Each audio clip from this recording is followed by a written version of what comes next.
नाम आबिद है, मैं नासवी से है। तो अभी इंडिया गेट के अंदर बहुत सारे वेंडरों को 62 नियर अबाउट 62 वेंडरों को जो 30 साल से 25 साल से 40 साल से वहाँ पे अपना रोज़गार कर रहे थे, उनको जगह नहीं दी गई।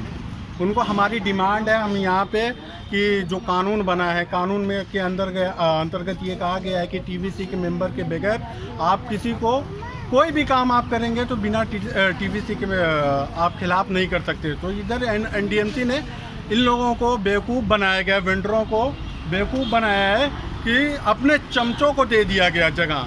200 वेंडरों को जो कंपनी से जुड़े हुए थे उनको दे दिया गया जगह। तो हमारी ये हम लोग डिमांड लेकर आए हैं जंतर मंतर पे एनडीएमसी के सामने भी अपनी बात रखने के लिए।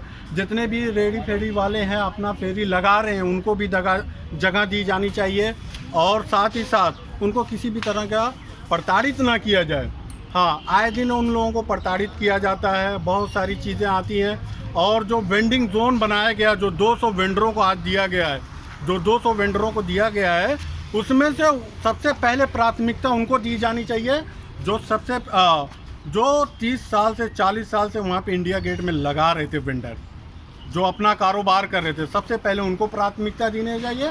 और हमारी दूसरी डिमांड है कि जितने भी रेडी फेरी वाले हैं वहाँ पे जो लगा रहे थे, पुराने जितने भी वेंडर हैं, उनको सबसे पहले जगह दी जानी चाहिए वेंडिंग जोन के अंदर। और तीसरी है जो भी कार्रवाई, जो भी आवंटन ये गलत तरीके से एनडीएमसी जो कर रही है, आवंटन कर रही है, उसको रोका जाए, गलत तरीके से ना होने जाना चाहिए। एक मिनट जी, आप बताइए। मेरा नाम नसीरुद्दीन सिद्दीकी है और मैं एमसीडी के अंदर टाउन वेंडिंग कमेटी का मेंबर भी हूँ। और पूरे भारत में जितने भी सर्वो समाज के रेहड़ी पटरी पे फुटपाथ पे काम कर रहे हैं, खाली दिल्ली का नहीं है, और उनका एक प्रतिनिधित्व करने वाले हम national association street vendors of India की तरफ से। अच्छा। और अफसोस की बात देखिए, मैं आज ये कहूँगा कि हमने अपने भारत को आज़ाद करवाया, हमारे पुरखों ने आज़ाद करवाया, और मैं धन्यवाद करता हूँ आज जो बीट ऑफिसर हैं उनका कितना अच्छा किरदार है। और आज एनडीएमसी ने इन गरीब आदमियों के लिए अपनी फरियाद सुनने के लिए बिल्कुल क्लियर मना कर दिया। और कब तक बचोगे जालिमों, इनकी हाय तुम्हें बर्बाद करेगी जो नौकरशाह है। क्योंकि एनडीएमसी पे आज से पहले भी हम लोगों ने प्रदर्शन करे, कभी ऐसा नहीं हुआ। और देखिए, क्या ये देशवासी नहीं है? एक ये विकलांग आदमी और जो लोग चमचे हैं और दलाल हैं, उन लोगों को आइसक्रीम कंपनी वालों ने उनको तो बिठा दिया गया। और जो 40 साल से माताएं बहनें और जो एक बुजुर्ग आदमी हो चुका, उसको कह दिया कि इंडिया गेट पे तुम खड़ा नहीं हो सकते। क्यों? कि इंडिया गेट का नाम बदल के टेलीविस्टा रख दिए। मैं धन्यवाद करता हूँ कि चाहे भारत का नाम भी बदल दिए, लेकिन अगर हमने गुनाह करिए, हम फुटपाथ पे बैठे हुए हैं, तो एक काम कर दिए। मैं पल्ला फंसा के कह रहा हूँ, ये झोली फैला के, आदरणीय प्रधानमंत्री जी आज हमें जहर दे दीजिए और हम बड़े खुश हो के वो जहर खाएंगे। क्योंकि हमारे प्रधानमंत्री जी ने हमारे लिए 10,000 रुपये की स्कीम रखी है और वो सारी रकम खर्चे और लैंडलॉर्ड को, सरमाएदार पार्टियों को, वो सिर्फ उनको दे रहे हैं। इन लोगों को क्यों नहीं? कि ये गरीब आदमी हैं, इनके पास पैसे देने के लिए रिश्वत नहीं है। क्यों? तो इन लोगों का इंडिया गेट पे बैठना इनके लिए बंद हो गया। और ये मैं वचन देता हूँ कि हमारे प्रधानमंत्री जी तक का ये बात नहीं पहुँची और वो हमारे साथ न्याय करेंगे। अगर इस समाज के साथ न्याय नहीं करेगा, ना तो हम किसी को गाली देंगे, ना बुरा कहेंगे। वाकई में ही मैं सच्चाई के साथ में कहता हूँ, आप में दहा करने वाला ये सिद्दीकी होगा और जहर खा के मैं किसी का दोष नहीं दूंगा, मेरी गरीबी का दोष होगा। इस देखिए, ये एक विकलांग व्यक्ति, इसका तो आज हिंदुस्तान के अधिकार नहीं है।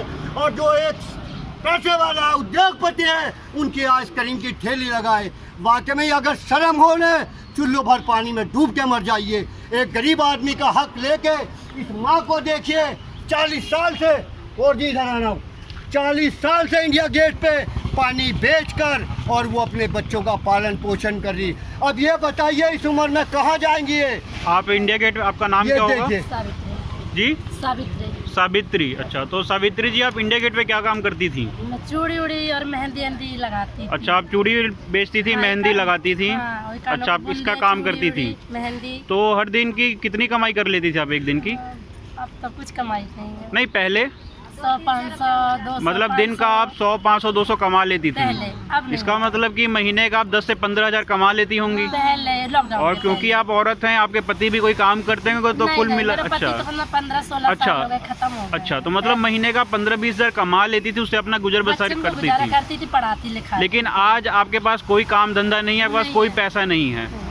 तो आप लोग एक चीज़ बताइए, जैसा कि अभी पूरे विश्व में दिखाया जा रहा है, सेंट्रल विस्टा को एक अपनी बहुत बड़ी सरकार उपलब्धि बता रही है। पूरे विश्व में इसका डंका बजाया जा रहा है कि ये इंडिया की सबसे बेस्ट जगह बन गई है, सबसे सुंदर जगह बन गई है। लोगों को ऐसा बताया जा रहा है कि आप यहाँ पे आइए, घूमिए फिरिए। लेकिन इसका मतलब तो यही है कि जो चकाचौंध भरी जो चीज़ें दिखाई जा रही हैं, उसके पीछे बहुत बड़ा एक काला सच छुपा हुआ है, जो कि दुनिया को नहीं पता है।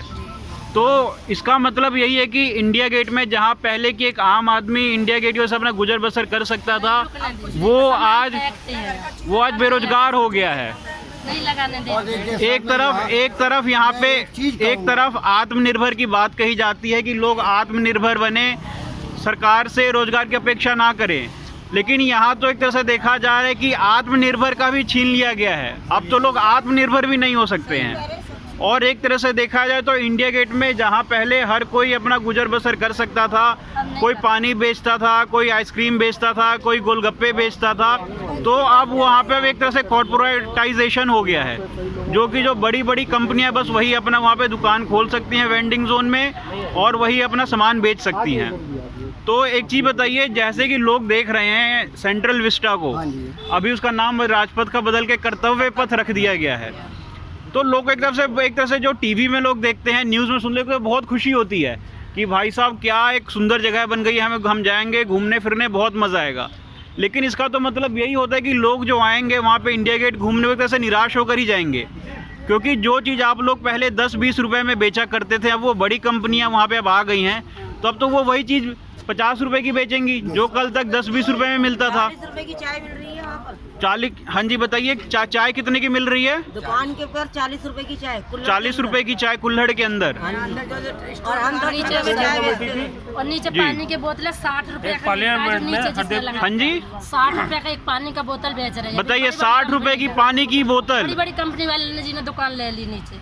तो इसका मतलब ये है कि ये जो सेंट्रल विस्टा के नाम पे जो सौंदर्यकरण किया जा रहा है, इससे केवल और केवल आपको ही नुकसान नहीं है, बल्कि आम जनता को भी नुकसान है। जी, अभी जी आपका नाम बताइए। राजू साहू। राजू साहू। हाँ जी। अच्छा राजू साहू जी, जैसा कि मैं देख सकता हूँ आप एक दिव्यांग जन हैं, और जैसा कि हमारे प्रधानमंत्री जी हैं, पहले विकलांग शब्द से आप लोग को एड्रेस किया जाता था, लेकिन आदरणीय प्रधानमंत्री जी ने विकलांग शब्द को दिव्यांग शब्द में बदल दिया। तो लोग को ये लगा कि प्रधानमंत्री जी ने विकलांग को दिव्यांग में बदल दिया है, तो एक तरह से आपकी ज़िंदगी भी बदल दी होगी। अच्छा हो जाएगा इसको। अच्छा हो जाएगा। आम जन को आज यही लग रहा है, क्योंकि हर रोज़ हम न्यूज़ में देखते हैं तो हमें दिखाया जाता है कि दिव्यांग लोगों के लिए एक सरकार इतनी योजनाएं चला रही है, स्कीम चलाई जा रही है। अब आप ही बताइए कि असल में एक साल हो गया हमारे जी, को। अब एक मिनट, अब आप ही बताइए कि असल में आप लोग की ज़िंदगी कैसी चल रही है? 1 साल हो गया साहब, हमारा न्याय नहीं मिल रहा है। कोर्ट में गया, तारीख पे तारीख चले, 1 साल हो गया, दुकान उठा दी हमारी पालिका बाजार गेट नंबर 3 से। अच्छा, आपकी पालिका बाजार गेट नंबर 3 पे दुकान थी, किस चीज़ की? कपड़े की। कपड़े की दुकान थी। रेडीमेड घर। आपकी दुकान हटा दी गई है। दुकान हटे। अच्छा, अब एक तरफ देखा जाए तो सरकार आरक्षण देती है जाति के नाम पे, लेकिन देखा जाए तो असली आरक्षण के हकदार तो आप ही लोग हैं। जी।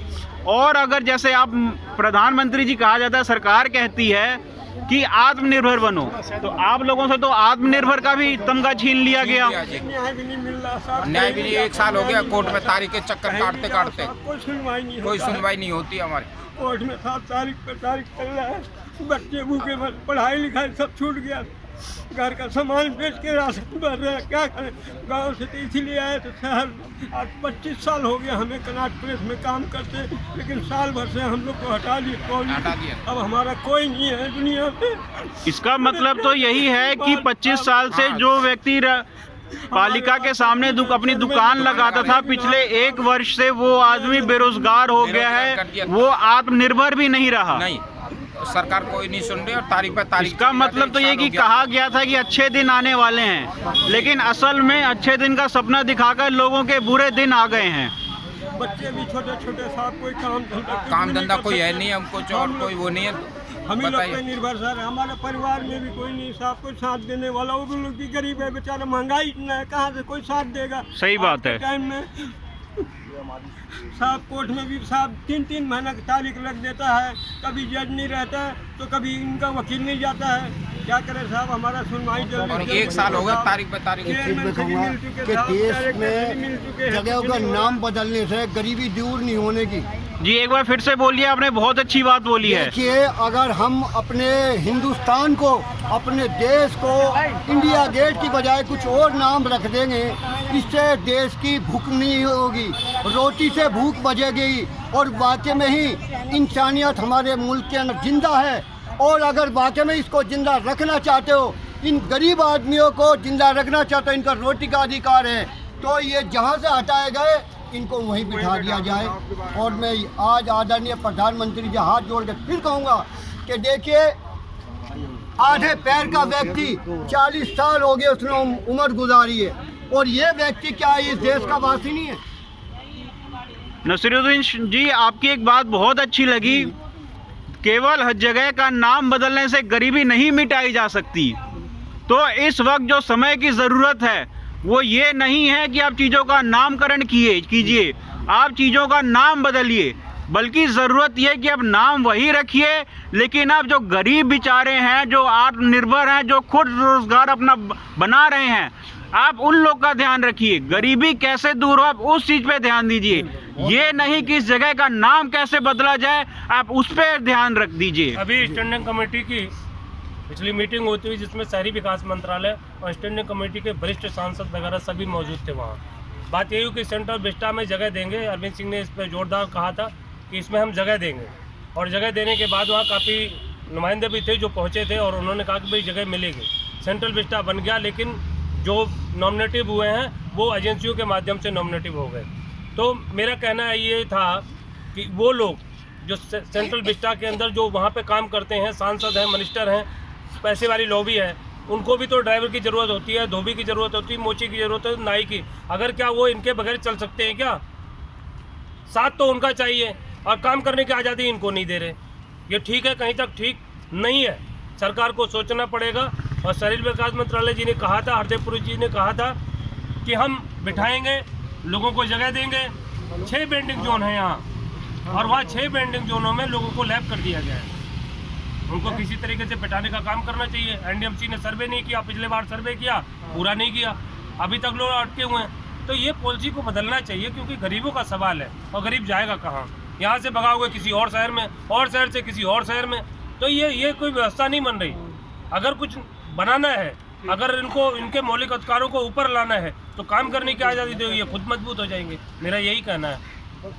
आदरणीय मोदी जी और भाजपा की सरकार, आप एक बार इन बूढ़ी माताओं को देखिए और इन दिव्यांगजनों को देखिए। पहले तो इन्हें विकलांग कहा जाता था, लेकिन उस विकलांग शब्द से जो इन्हें एड्रेस किया जाता, उसके बावजूद भी इनकी ज़िंदगी बहुत ही बढ़िया थी। लेकिन आज के समय जब इनको दिव्यांग बोला जाता है, दिव्यांग मतलब डिवाइन ऑर्गन, तो जब से इन्हें दिव्यांग कहा गया, तब से ये 1 साल से इनकी हालत देखिए क्या है। ये लोग जिन्हें नौकरी तो दी नहीं जा सकती, उसको तो भूल ही जाते हैं। ये लोग आत्मनिर्भर बनने चले थे, बल्कि ये लोग पहले से खुद आत्मनिर्भर थे। और आज क्या किया गया है, इनका आत्मनिर्भरता भी इनसे छीन लिया गया है। तो आदरणीय मोदी जी और भाजपा की सरकार, मैं आप लोगों से बस एक ही गुजारिश करता हूँ, इन माताओं बहनों को देखिए, इन दिव्यांगजनों को देखिए, इन रोते चेहरों को देखिए। एक बार बस इन लोगों पे अपनी कृपा कीजिए। और अभी इंडिया गेट पे जो कॉरपोरेटाइजेशन और सेंट्रलाइजेशन का काम किया जा रहा है, गरीब लोगों की बजाय बड़े उद्योगपतियों, कंपनियों को आप लोग ठेका दे रहे हैं। इस प्रथा को बंद कीजिए, अपना आदेश वापस लीजिए, और इन सब लोग को पुनः एक बार स्वरोजगार एवं आत्मनिर्भर बनने का अवसर दीजिए। अभी हमारे पास एक भाई साहब हैं, काफ़ी देर से हाथ खड़ा कर रहे थे। जी आप बताइए, आप क्या कहना चाहते हैं? मोहम्मद इमरान खान, जामा मस्जिद मेहरपट्टी का। जी मोहम्मद इमरान खान, जामा मस्जिद से आप बिलोंग करते, जी बताइए। मेरा कहना ये है, प्रधानमंत्री जी को मैंने 4/4 को एक लेटर दिया था जिसमें अपनी परेशानियों दिक्कतों का अच्छा, आपने 4 बार लेटर लिखा था? 4 था महीना, 4 तारीख थी। प्रधानमंत्री को 2022 में मैंने लेटर दिया था, अपनी परेशानियों का भी बारे में लिखा था और मिलने का भी न्योता दिया था। फिर प्रधानमंत्री जी ने उस पर कोई फोकस नहीं करा। रेलवे भवन के पास मैं गया प्रधानमंत्री जी के पीए से मिलने के, सर ये मैंने इतने टाइम हो गया, 5 महीने हो गए, मेरे को इस लेटर का कोई जवाब नहीं आया। तो उन्होंने कहा अभी परीक्षा चल रही है, तो यानी कि 5 महीने से परीक्षा ही चल रही है। फिर मैंने 5 सितंबर को प्रधानमंत्री जी को, गृह मंत्री जी को, राष्ट्रपति को, एलजी को, सीएम को, कमिश्नर को भी सबको लेटर दिया, उसका भी अभी तक कोई जवाब नहीं है। यानी कि गृह मंत्री जी के पास भी, प्रधानमंत्री जी के पास भी, राष्ट्रपति के पास भी हम गरीबों को मिलने के लिए कोई टाइम नहीं है। हमारा हक अधिकार नहीं है कि हम वेंडिंग जून करें या वेंडिंग करें। ये हमारे साथ तो अन्याय हो रही है ना सर, और गरीब को भी सुननी चाहिए। जबकि प्रधानमंत्री योजना जो मिल रही है 10,000 रुपये की, उसका तो साथ बिल्कुल खुले उगन कराया जा रहा है, और प्रधानमंत्री जी भी खिलवाड़ कर रहे हैं और सीएम साहब भी खिलवाड़ कर रहे हैं। एक तरफ तो कहते हैं प्रधानमंत्री आत्मनिर्भर नहीं हो रही है और देश विकास कर रहा है, देश विकास नहीं कर रहा, देश बर्बाद हो रहा है। आज महंगाई देखिए कहाँ तक पहुंची है, खाने पीने पे तक इस सरकार ने जीएसटी लगा दी है, सिलेंडर पे। जी बताइए, आपका क्या नाम है? हमारा नाम सूरजमुखी है। आपका नाम सूरजमुखी है? हाँ। सूरजमुखी जी, आप क्या काम करती थी? पेप्सी और पानी बेचते थे। कहाँ पे? India Gate. ठीक है। जब बेचते थे, जब 60 पैसे का पानी और पेप्सी जाती थी, ठीक है, हम बेच रहे हैं जी। अब हमें निकाल दिया गया, वहाँ से भगा दिया गया है। मैं कहाँ जाऊँ बताइए आप, कहाँ जाए, कहाँ मरे? मंत्री जी अमित शाह जी हैं। जी बताइए, आपका क्या नाम है? मेरा महीना वर्मा। जी महीना वर्मा। महीना वर्मा जी। जी महीना वर्मा जी, बताइए आप क्या काम करती थी इंडिया गेट पे? मैं चिप्स बेचती हूँ। आप चिप्स बेचती थी, ठीक है। आप दिन के कितने कमा लेती थी? वही ज़्यादा अपना 200-250। अच्छा, लेकिन अब आपको वहाँ से हटा दिया गया है। अब आप जो स्वरोजगार थी, आत्मनिर्भर थी, अब वो भी नहीं रही। मेरा आदमी भी नहीं है, मेरा आदमी भी नहीं है, मेरा बच्चा भी नहीं है। मैं अकेली हूँ, किराए पर रहती, मकान मालकिन भी ड्यूटी करती। आगों से दिखता नहीं, पैरों में दर्द, भगा देते हैं पुलिस वाले, गार्ड। ठीक है बेटा, ये थोड़ी सिफारिश करते हैं।